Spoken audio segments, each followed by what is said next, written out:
What do you even do with a Call of Duty game these days? Serious question. For all parties, developers and players alike, it doesn't even feel like a game anymore to me, because no one has expectations for it beyond another one each year. It's just something that exists through sheer averageness. Each iteration is less about innovation and more about temporal cosplay, shuffling between World War II, the Cold War, and modern settings with all the nuanced differentiation of a corporate slideshow. I don't know how devs keep making them and players keep buying it. Imagine the developers staring at blank design documents, their nascent wizard beards growing more impressively existential with each passing moment of creative paralysis, looking over the fossilized remains of 2 decades worth of used-up ideas and wondering what's left to cover. Black Ops 6 feels like an elaborate performance piece where the core directive was do anything, besides make another Call of Duty game. And the result? A schizophrenic experience that reads like a focus group had a midlife crisis. There's a lot of insecure offerings, but they never nailed down a single concept. You have things such as a nostalgic time period that players actually grew up during and had formative moments in, jingoistic warfare that removes any nuance from the real-world conflict they borrowed,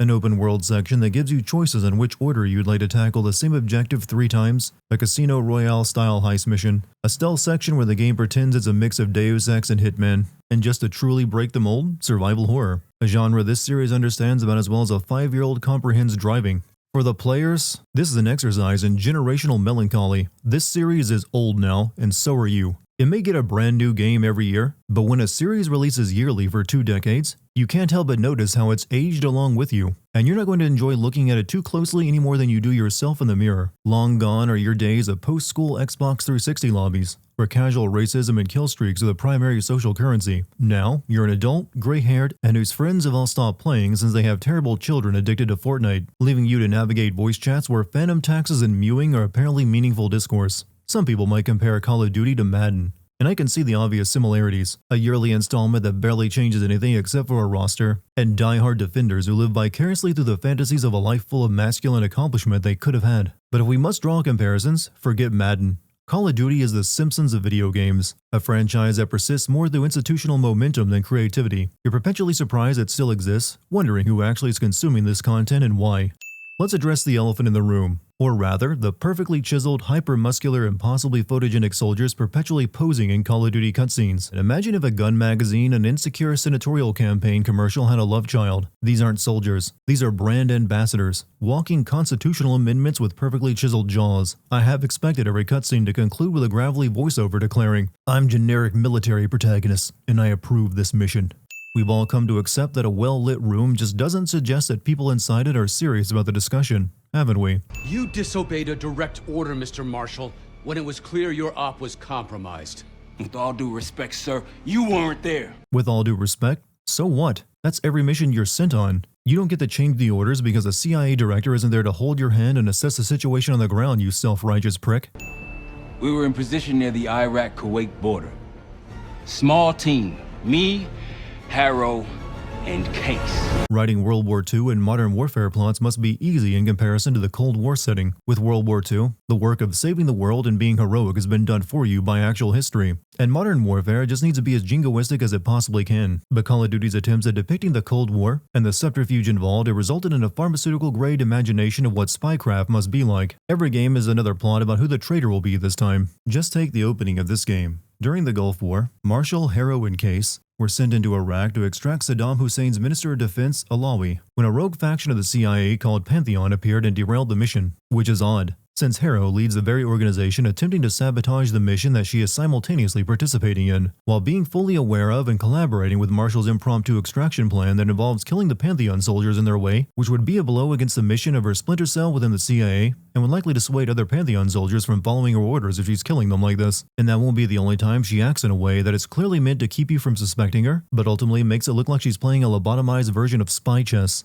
Let me get this straight, Mr. Marshall.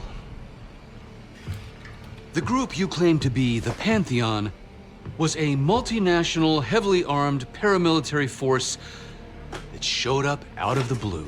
Instead of being incredulous, maybe you could look into some air traffic reports. One doesn't simply teleport squadrons of soldiers and helicopters through the radar screen of an active US war zone. All of those Pantheon choppers had to come from somewhere and had to go somewhere afterward. At this point, you're told to wait for backup, but you decide to play cowboy instead. We had to act fast. Our window was Ms. Harrow, closing. did he or did he not disobey your order? I'm actually on Livingston's side here. Marshall decided to get Alawi out by any means necessary, which meant shooting his way through US and European operatives even though the only word he had to go on when it came to their identity and threat was Alawi, a source about as reliable as a used car salesman with a criminal record. He spent all of 5 seconds thinking about the situation. They almost got Alawi out when Adler shows up and kills him. According to him, the CIA is compromised and he's just a fall guy. But Livingston finds their story hard to believe, even though they did capture Adler and bring him in, and Livingston himself was the one to get rid of the Pantheon faction within the CIA years ago, so we should at least be troubled by these assertions. Also, I don't know why Harrow is supporting Marshall's story so much. She wouldn't want the CIA to start looking into the splinter cell she leads. I can cover your asses on my end best I can. But if things go sideways again, you're on your own. Real helpful of Harrow to cover up their activities so they can get busy getting in her way. And later she even reveals that she was the one who pushed for their suspension. But she had no reason to do that either, since they had nothing to do with Pantheon or its plans. Had she not gotten them suspended, and then covered for them during the suspension, there would have been no one to stop Pantheon. This is less a coherent plan, and more of a Rube Goldberg machine of narrative self-destruction. Bishop takes Rook. Of course Woods knew what it meant. Adler was pointing us somewhere. The Black Sea. Adler's Bishop takes Rook message was a code phrase for a former KGB blacksite on the Black Sea in Bulgaria that they can use as a staging ground for operations should things ever go bad within the CIA. The Black Sea isn't exactly near any of the locations they'll be traveling to, which makes it a terrible location for time-sensitive international espionage, especially since Bulgaria wasn't exactly a major travel hub after just leaving the Soviet Union. They may as well designate a staging ground in the Mongolian steppes so these guys have no issues traveling through unfriendly airspace anytime they want. It suggests the game's geographical understanding was sourced from a particularly unhinged game of Risk. Footprints and fingerprints don't work under a blacklight. You have to sprinkle some fluorescent dust on fingerprints to reveal them. And footprints wouldn't work at all unless Adler stepped in something. He believed the Pantheon was developing a new type of weapon, with plans to unleash something the world had never seen before. Can you wait before you start introducing things like new weapons? I mean, I know that's going to be the case, because what else would a shadowy cabal be doing in a Call of Duty game? But you don't have to spell it out since the game spends an awful lot of time showcasing it later. Build some suspense about what they're doing, would ya? Savati Dumas, the person you're gonna meet. Still no idea why Adler was in contact with her, but a lead's a lead. They know nothing about anything, but they know the name of this lady, Savati Dumas, who Adler was speaking to before his capture, so they decide to set up a meeting, and surprisingly she agrees. I would think if Adler went dark, Savati would assume the worst and think this was Pantheon trying to ambush her. The team leave it to Case to become the unpaid accountant of this espionage circus, scrounging cash to fund a CIA safe house that Adler and Woods apparently conceive with all the forward-thinking financial planning of a Greek life college dorm. The bell tower on that church offers an open view of Yannick's yacht. He's throwing a party while his men count money in the church. Sev stashed a sniper rifle at the top of a church tower for Case to use. Could she have maybe picked a sniping location that wasn't controlled by Yannick's men as well? He has to fight his way out of here after killing the guy. They called an emergency meeting at Chateau de la Haute Lune. 3 guild leaders will be in attendance to smooth things over with Pantheon. Case kills one guy, and the rest of the criminal guild hold an emergency meeting in just a few minutes to smooth things over with the Pantheon. How would Pantheon already be aware of Yannick's death if he died after he ended the phone call with them? This could probably wait until morning. Unless Case kept his eyes shut, Sev just got dressed in front of him, and she didn't seem to mind. You could consider this as Sev being so professional that it doesn't bother her, but I choose to believe it's because Call of Duty males are the most closeted gay men I've ever played. Consumed with a job, no family, no hobbies beyond hyper-focused masculinity, and no personal lives. Crocodiles sunning themselves on a rock possess more sexual tension than anyone the cast of Call of Duty ever displays. Get to the safe room's antechamber on the 2nd floor. An alarm will go off. That's okay. The guild doesn't know you, so your best option is to surrender and play along. Sev's plan is for Case to get himself captured since they probably won't kill him instantly. Just hit him in the face a lot. I can see why Sev volunteered Case for this. Oh, look at that. You're a long way from home, Case. This man is extremely dangerous. Kill him immediately. This plan also gave away their anti-Pantheon activities, since a Pantheon member on the other end of the camera identifies Case. Not that Pantheon will ever attempt to do anything about them. While Case was recruiting Zev, Marshall recruited Felix Newman, a German computer whiz. And you have to believe the hype, because he manages to hack into CIA networks and learn where they're keeping Adler without an internet connection. Since this is 1991 and Bulgaria didn't have internet access until 1992. DC blacksite. There are blueprints as well. It is located underneath Capital Station. I assume you're aware of this. CIA black sites are typically found outside of the continental US since it makes them easier to hide and helps them avoid breaking the law by not being on US soil. See the CIA during the Second Gulf War for examples. They certainly don't build them in Washington, D.C. under Capital Station. Just a few modifications. Primarily, the addition of a miniaturized RF transmitter, and, of course, a more powerful battery. Adding a radio frequency transmitter to a film camera wouldn't allow you to send photos digitally because the photos are on undeveloped film inside the camera roll. I was just on my way out. I don't know why you're here exactly, but you need to be very, very careful. Langley has assembled a team to track the three of you down, and they may even have eyes here tonight. If you are spotted, forget about suspension. Livingston will literally bury you alive. Harrow is here and should know exactly what Case is up to because Pantheon recognized him taking out guild members with Sev. And she would know Adler is being kept in the blacksite beneath it because she sent Pantheon agents in to kill him tonight. But she still has the heart to warn Case about the CIA on the lookout for them here, and doesn't warn her own men that Case will be showing up inside the blacksite soon. The only way into the blacksite is to crash Bill Clinton's campaign event being held there, and somehow still a U.S. Senator's retinal scan. Sev figured out 3 different ways to blackmail Senator McKenna into a photo op in just a few minutes. How many controversies can one senator bring with him to a campaign event? You know politicians normally do photo ops for campaign contributions, right? Maybe if the team had arrived when the event wasn't winding down and actually had some money to spare, this would have been simple. Time to use the mic on that camera of yours. Act like you're taking pictures. I'm not worried about risk. I'm worried about the reward. We'll get his money. The microphone inside that camera came from Sev's Walkman. Have you ever listened to what an old Walkman mic sounds like even when recording right in front of your mouth? It's not adequate to act as a shotgun mic and pick up audio from across a noisy room. The senator's mistress is planning on blackmailing him for money and hands her valet ticket to one of the senator's security who's working with her to go retrieve the tape from the car. I guess the plan was to confront Senator McKenna with the only tape here at the event and not do a phone call after making a few copies. Top me off, will you? Your wine glass was full, lady. Topping you off anymore means you're sucking that wine off the counter. That's really all you're after? I'll just need a few minutes.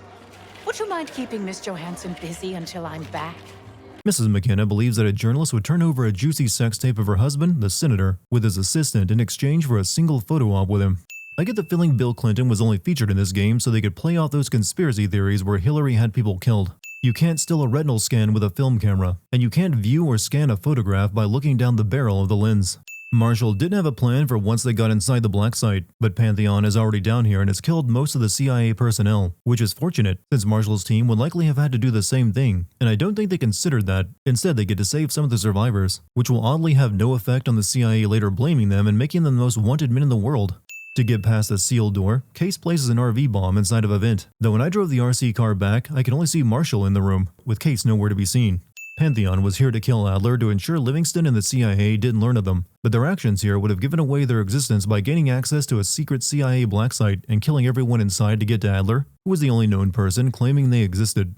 Case, Marshall, and Adler lead dead Pantheon members all over the blacksite as they escape, but all of those identifiable bodies don't clue Livingston into the fact that there's a rogue cell inside the CIA.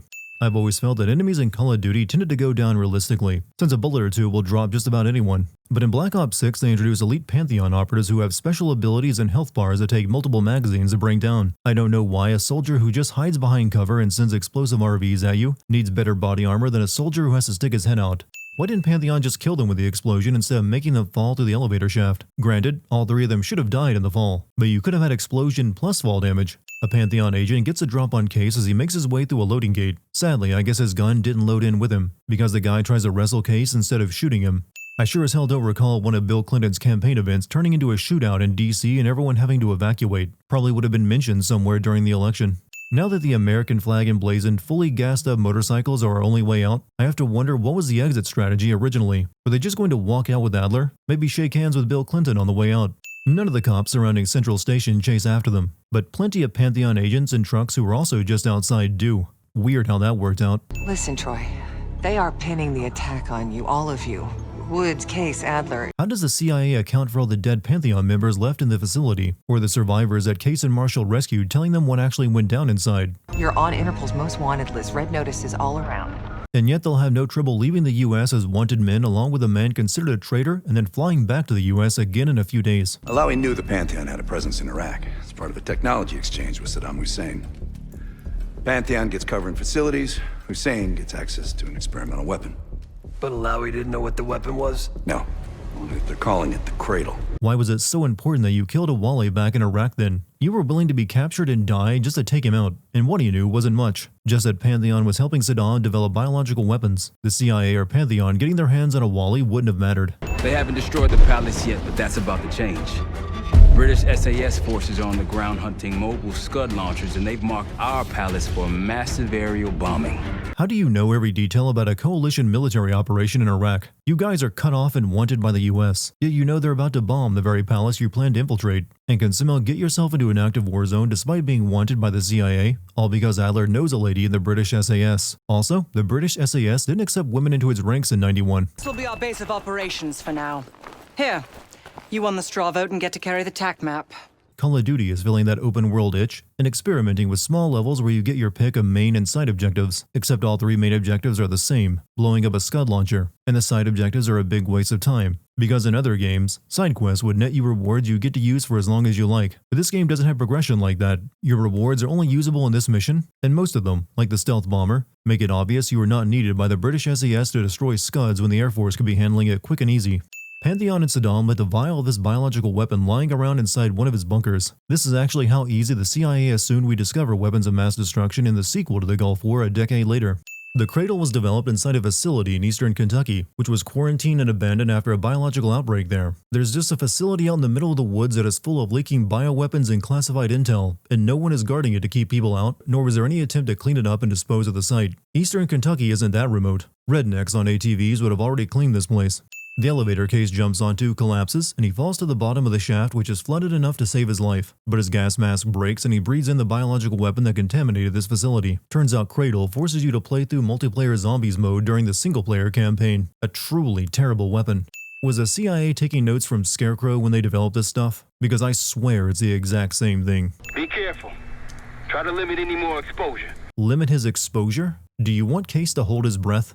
Because horror is a very specific thing and not exactly the wheelhouse of Activision. This is about as scary as the tropes it's full of. Mannequins that reposition themselves when you're not looking, hordes of zombies, and boss fights against monsters. But there's no mystery here, because you know it's all a virus-induced hallucination, and you get far too much ammo to make it suspenseful, so it ends up being an easy shooting gallery that goes on forever, because they also borrow the scavenger hunts from horror games that require you to collect multiple colored keys to get through a door. They even tossed in a grappling hook for the boss fights, something that might have proved useful in later missions. But Case doesn't keep it. You can't just give someone a grappling hook for one level and then take it away for the rest of the game. The staff was absolutely thrilled with the results of last week's Cradle trial. You're exceeding all of our expectations. In fact, we think you're ready for the next step. There's a plot point running through this section that Case was once a test subject for the Cradle and has no memory of it, I think. It's kind of hard to figure out what a mute character remembers and doesn't remember, but this attempt to connect Case to the danger facing the US doesn't really go anywhere. And just how did Case ever become a CIA operative if he was once a test subject for a dangerous bioweapon that turns people into crazed killers? The guy hears voices in his head. That's enough to fail a CIA psych evaluation. Obviously this is all in Case's head and there's no monster there, but why are the auto turrets shooting the imaginary monster as well? Remember your training, Case 1. You can never speak of the Cradle program or the Pantheon division. Never. The voice in her head seems awfully informed on Pantheon and the Cradle, but even though Case knows about all this, he can't simply tell the team about it since he's also been conveniently brainwashed into keeping silent about it, meaning this reveal serves no purpose. Despite being on crazy kill gas, Case's problem-solving skills remain functional, even solving puzzles like time switches for pumping water. So I'm assuming the keycards were real, in case I had to find them all over the place like inside a bathysphere of all places. Would those just be left lying around like that? The voice inside Case's head admits to being the one who sabotaged the facility and released the virus inside it, which you would think would be another strike against Case ever joining the CIA, since he killed a lot of people and destroyed a lot of expensive government property, and just proves him to be a massive liability. Good thing this biological weapon wears off after an hour or so, and isn't contagious, because no one shows any concern that Case might infect others or go kill crazy on them. The CIA left entire tanks of the Cradle down here after shutting down the site. If the government is this stupid with its weapons of mass destruction, I better not see anyone had to put effort into getting their hands on nukes and other COD games after this. Nobody in the 90s kept videos on floppy disks due to them only having 1 to 2 megabytes of storage on them. This footage of Cradle being tested inside Iraq would have to be far lower quality to fit on one. The video they recovered from Saddam's palace also reveals that Harrow is behind the development of Cradle and the leader of Pantheon. And this is apparently not enough evidence to clear their names and have Harrow arrested. Turn off. There's still a few more moments. At some point, this game needed to detail what the relationship was between Harrow and Marshall. The game doesn't develop them further than they were close. Because in this series, sex is for communists. Capitalist patriotic Americans only care about doing their job well and killing other Americans for the right cause. No one here believes you're contagious, Case. But a little more space. For real? After watching that video, you guys should be quarantining Case. I was able to isolate Gusev's audio this moment in the background. Now. Still waiting for B-24, a wire from Fucina. B-24, a wire from Fucina. Felix is able to isolate a bit of audio of Gusev speaking about a wire transfer from Fucina and a B-24, which Sev recognizes as a casino controlled by the Lutazis. That's 2 leads in 1 video. This is a CIA production we're talking about. Did they never think to edit this footage before sending it to Saddam? B-24 referred to a safety deposit box inside the casino. Pantheon funds itself through laundered casino money, and they figured the box will lead them to Gusev, the Russian scientist who re-engineered Cradle to be more effective. He was hiding somewhere in Iraq, so they plan a heist of the casino to get inside the vault, which happens to be the only place Felix can override security for the safety deposit boxes. A weird place to keep your security nexus, but if you can break into the vault, then you should be able to break into an archive room which isn't as well protected. You can open a safety deposit box with a blowtorch or crowbar. Chips, please. Your boy here is feeling real lucky. Where did Marshall get the money for casino chips? I've spent every dollar I have on upgrades to the Rook. You're telling me that wasn't necessary and the leader of this team could have pitched in? Do you have any weapons that need to be checked? That sure is a weird question to ask someone in Europe, since they don't normally allow concealed carrying of firearms. And why walk in with it if you know they're going to check it anyway? Just take those cards out of the brochure and slip them inside your sleeve out in the open like casinos are not heavily monitored by cameras for cheating. Meanwhile, Case is down in the basement, clipping alligator clips to wires without first cutting away the sleeve to make a connection, and this gives Woods access to the surveillance cameras. If Case could talk, he might complain about how every plan they come up with involves him taking a beating for no reason. He only has so many teeth, you know. Where I'm from, we teach our kids to win with grace and humility. I'm afraid you are not in Kansas anymore, Dorothy. This is a game for adults. I can tell the writing is first pass when all the obnoxious Europeans quote Hollywood movie lines to the American before he beats them at something. Cheating is cool and badass, unless it's in a Call of Duty multiplayer mode. Give us your phone number, asshole. We know where you live. So Marshall is going to use that money to fully upgrade the Rook, right? Are the slot machines only inside the High Roller Club? That doesn't exactly strike me as something a high roller wants to play, and I think they could have caused a malfunction in any machine and gotten them to call for maintenance. All of this was done to steal a casino dealer's keycard and reprogram it. Seems like a lot of wasted effort. Since he was keeping his card stuck to the outside of his pants, they probably could have found a few that had fallen onto the floor somewhere.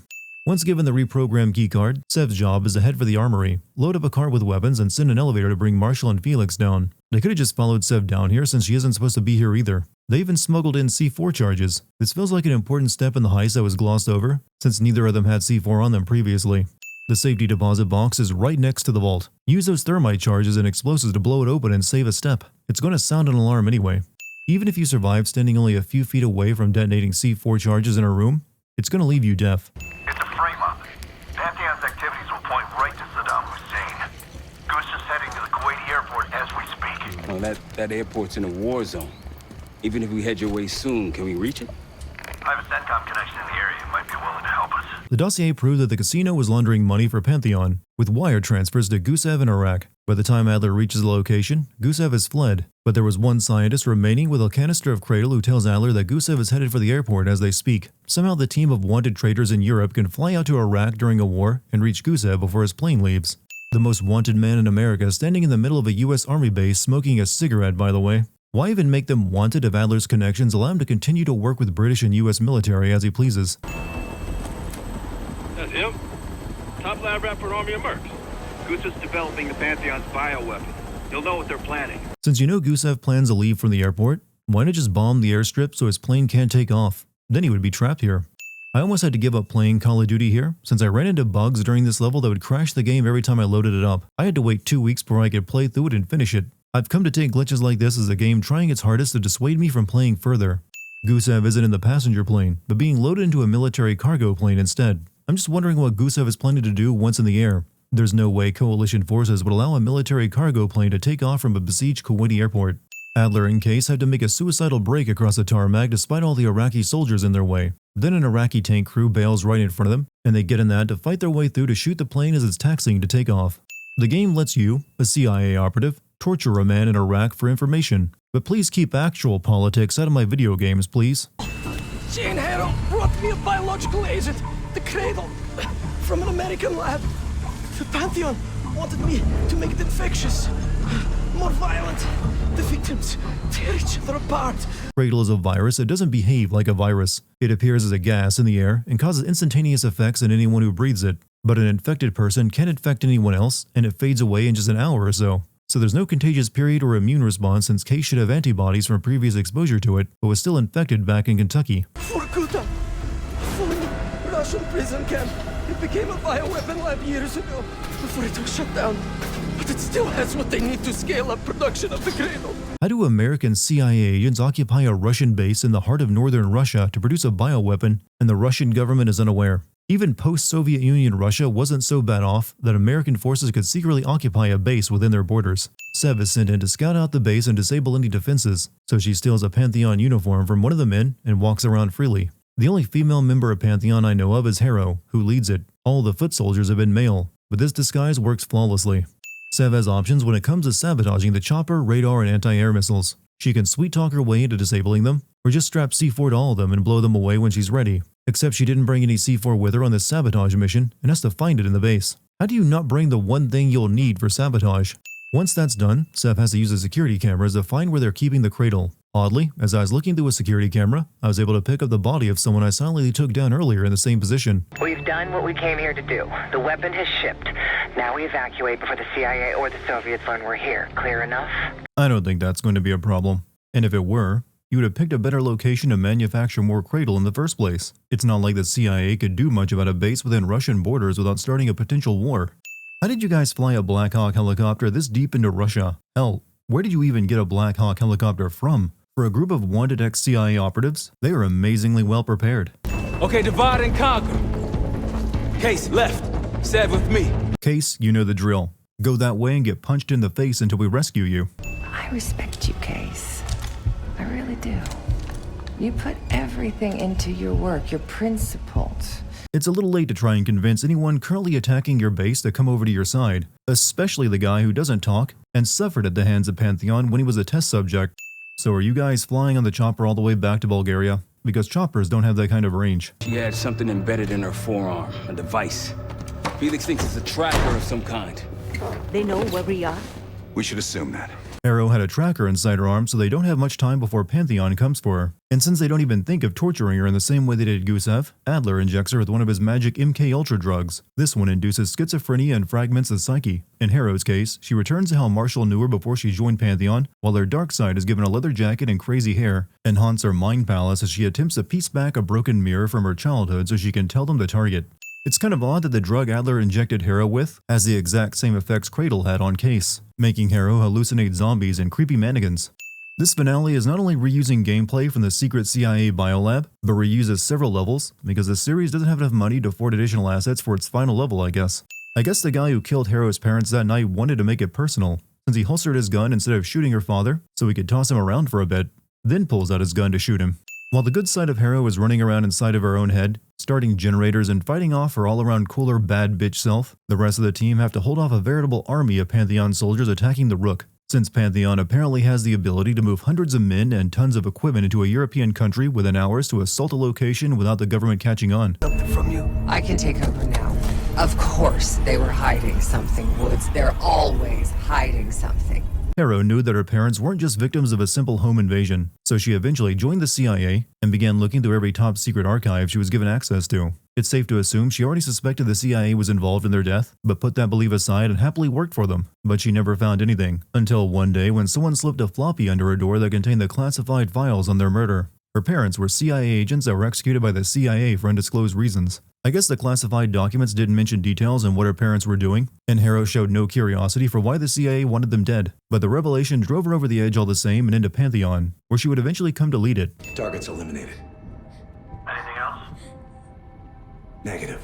Harrow also misremembered a detail of her parents' killer, believing he sounded like Adler. Harrow was taken under Adler's wing when she joined the CIA, so she should have misremembered it sooner if it was true. Did she only start misremembering the voice after she read the report?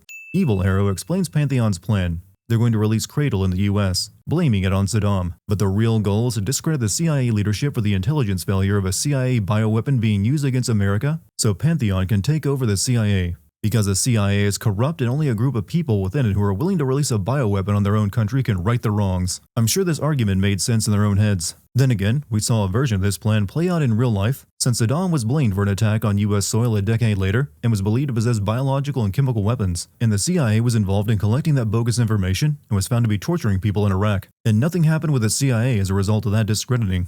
Why didn't Pantheon begin their assault on the Rook with heavy armor and helicopters? Their tactics have been on the same level as an airsoft team.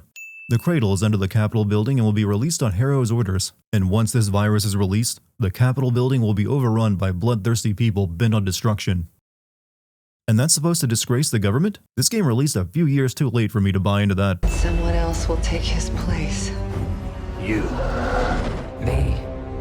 The Pantheon will finally control the institution that cast them out. Pantheon knows there's an election happening in just a few months, right? Bill Clinton is going to be picking the new director of the CIA, and he's not likely to pick anyone from the group that shot up his campaign event. I'll give the order once we're airborne. Why wait a few minutes until you're in the air? Just do it now. Does it matter? Woods cannot be killed by anything in these games. He only gets more disabled. Can't let it get away! It's up to you! Case, we've been training you for this. Go get punched in the face one last time. For America. I shouldn't have protected any of you! I pushed Livingston for your suspension. I wanted you out of the way. But they weren't in the way until after they were suspended, and you covered for them after the suspension, which let them do all this. What did you think they were going to do with the cover you gave them? Go on vacation? Case, he responded. Livingston's cleared out the Capitol. Everyone's safe. It's over. And that's how the day is saved. Case strangles Harrow in a cradle-induced rage, and then the weapon is disarmed off-screen because Pantheon doesn't have anyone else who can order the viral bomb to be set off except for Harrow. Your reach is greater than it's ever been. We need you, Woods. All of you. I can provide whatever you need. Accommodations, resources, cash, additional manpower. All of it off the books. So a rogue, unaccountable splinter cell within the CIA nearly set off a biological weapon in DC, and in response you want to form another unaccountable splinter cell within the CIA. Maybe Pantheon was right. You really should not be in charge of this organization. The Cold War may be over, but the world is more dangerous than it's ever been. The nature of our enemy is unclear now. We're reaching the point where the only people we're allowed to fight in video games are Nazis and Americans.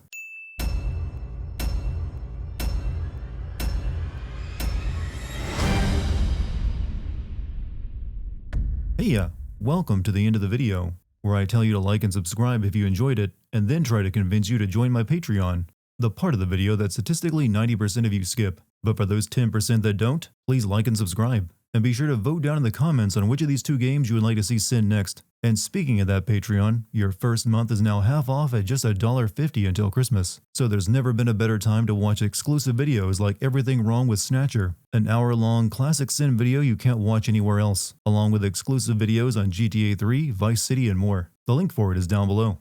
Special thanks to patrons Brainwayne, Chris, Devin Canzaro, Alexander Cortez, Ben, Rambo24S, Roman Are You Sleeping, Nervous Nelly, Xavier Distalis, Notorious SKP, Max Headroom, DJ Nelson, Azenith the Succubus, Musical Pumpkin, Castlemania, Zinro, Michelle C, Yaroslav Golubev, Dennis O'Brien, Malrose, Jake B, Donald Talbot, Montezuma, Aaron Hines, Sky is Under, Eric Kisser, Shadow Wolf Gaming, Purple Jaeger, Church Quiones, Storm Queen Suki, S Venus, Mario Neto, Ben Hottie, Biohazard, Director Anarchy, and Charmsy. And a big thanks to all the other patrons as well, and to you the viewer.